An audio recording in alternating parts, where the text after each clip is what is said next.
All right, you guys. Hi, we're here with Jedi Broan Lenew, a very powerful Jedi. We're going to ask him some questions about Star Wars. First off, how have you been, sir? I've been quite fine. Good to see you again from last year.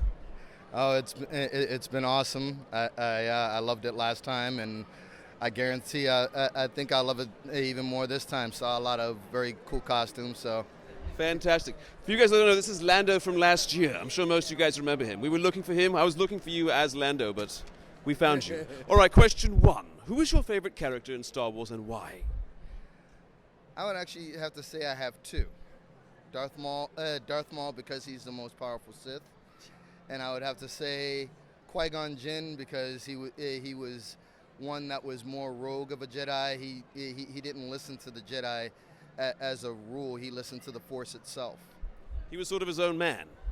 Pretty much. He didn't want the Jedi to actually influence all the others through fighting in the wars and just basically protecting the Galactic Senate. He wanted them to follow the will of the Force as it was. Very nice. I like that answer. Question two. Do you think identity politics should be in movies, or should we keep them out of our entertainment? I think it depends. As far as Star Wars, no, because I don't think that it actually really matters in the end who you love or who's by your side in the end. I think as long as you're fighting for a good cause, then that means something. Maybe in some of the Marvel movies. Because they're all giving a little bit of a little bit of reality, and maybe even the DC they give a little bit of reality too, as far as the cities where they come from and stuff like that. But not in Star Wars. No sci-fi, just regular movies that actually show some kind of reality in it. Very nice. Let's see. Which is your favorite film and why? I would have to say Solo, because it actually showed, in a sense, it showed a little bit of a background for Han, and I loved the new Millennium Falcon that they had. I definitely loved the new look that they had for Darth Maul as well, and I would love to see a new background for him as much as a new Solo film, but definitely Solo. Fantastic. Solo. I'm in that, so I'm cool with that selection. I like it. Let's see. Okay, Bob Iger recently released in his memoirs that George Lucas felt betrayed when they didn't go with his treatments of 7, 8, and 9. What do you think about that, and should they have gone with what George was thinking? I believe that they should have definitely went with the ending as far as George Lucas's whole creation, because he was the one who created our universe as far as every beloved Jedi, every beloved Sith, every beloved smuggler. I think that if it wasn't for him, Bob Iger never would have had anything to actually live off of for as far as Star Wars goes. So listen to George. Yes, definitely listen to George. I did actually happen to hear that Bob did sort of regret that he didn't listen to George, but for the simple fact that they went with their own thing, and two well-known directors actually in my eyes sort of messed up. I think that they should have went with George's idea. As far as Solo, though, I think that was a great idea. And I did like Rogue One as well, so I think that they went with a great idea with that as well. Perhaps they were led astray in the sequels. Yes, in the sequels, I think that that a lot of these sequels that came up were sort of a little bit of taste of the past that we knew, and that's what a lot of the directors were trying to go with. I actually think that this Episode 9 that they're coming out with might be another Return of the Jedi, especially with the fact that Emperor Palpatine is coming out in it. I hope that this film does pretty well. I actually think in my own mind that Mace Windu might make an appearance. We'll see. Yeah, I hope he does. Or maybe even for the sake, since Darth Maul's probably going to be in this film as well, a good shout out to Liam Neeson. I hope you make it in this film. maybe some ghost Qui-Gon. Yeah. All right, let's see. How are we doing here? So the writer to Solo announced before the movie came out that Lando was pansexual. What do you think about that, and what do you think about retroactively changing a character's sexuality in like a prequel movie?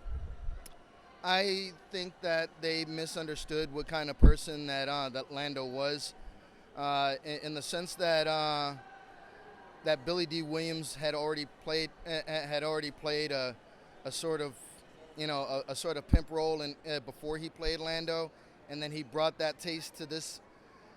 It shows that he wasn't a womanizer. He was just all for women. I mean, maybe in Star Wars, he's probably the black version of Captain Kirk. But Nice. as far as sleeping with men, I don't think so. Or robots, right? If the robot has one, maybe he might. Fair enough. All right, let's see. Rian Johnson said he wouldn't change a thing from The Last Jedi. Would you change anything? And if so, what would you change? Actually, I would give a little bit more action to Luke. I think that throwing out a lot of stuff like they did, it basically destroyed me for one, because I always was a Luke Skywalker fan. Word. I don't know if many of you have actually watched Mark Hamill Undercover. I've always been a big fan. Shouts out to Mark Hamill.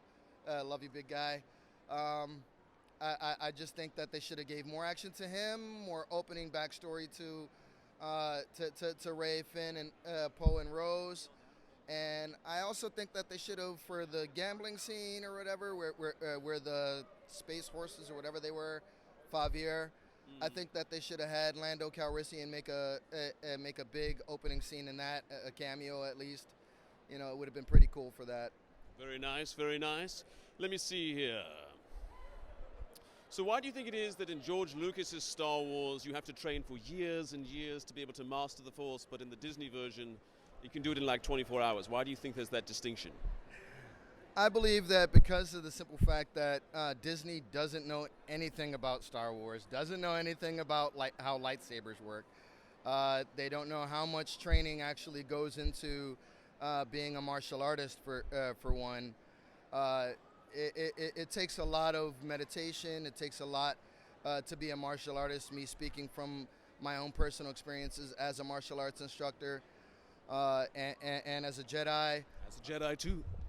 It's something that you have to take a lot of dedication, a lot of endurance for, and young years Jedi, of hard work. Yeah, and even being a Sith isn't very easy. You can't just overnight I'm going to be true. Sith. Overnight I'm going to be a Jedi. Overnight I'm going to be a smuggler. No, it takes years of practice, flying, shooting, everything. Excellent answer. I love it. Let me see. Do you think there's any suspense or apprehension about an outcome between a third fight between Kylo and Rey, seeing as she's already kicked his ass twice in the last two movies? No. Or maybe there might be a possibility. I think that with this new one, they did kind of give us a little bit of a scare where, huge spoiler alert, Rey's doing the whole dark side thing.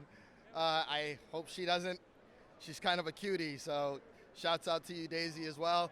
But I think that maybe in this one, there might be a little bit of a good side for Kylo for the first time, and that in this battle it might be him beating her just to bring her from the dark side. Maybe she might win, and it might be like The Empire Strikes Back, and once again, the dark side wins. I suppose we'll find out. Let's see. Mark said he felt hornswoggled by Disney and that he only got one movie and that his character had to be very vastly different from Han Solo. What do you think about him feeling like he was hornswoggled? Also disagreeing with every choice that was made for his character in The Last Jedi. Very strong words, but I can agree a little bit. He did really get only a small little bit of a role, not much speaking parts in this one either. Hardly any. Yeah, it's like I could actually say maybe 30 minutes most for that film of speaking parts next to drinking space seal green milk. What was that about? Kind of gross, right? It's kind of gross. I mean, I can understand blue milk, but drinking from an alien specifically right then and there, yeah, I don't know. Speaking of that, last question. Who milked it better? Luke in The Last Jedi or Disney on the Star Wars franchise? I would have to go with Luke because it was kind of funny and it was kind of surprising. But I think, I'm sorry to say Disney, but you guys have literally done you guys have succeeded where the Death Star and your own planetary Death Star couldn't. You've destroyed Star Wars forever.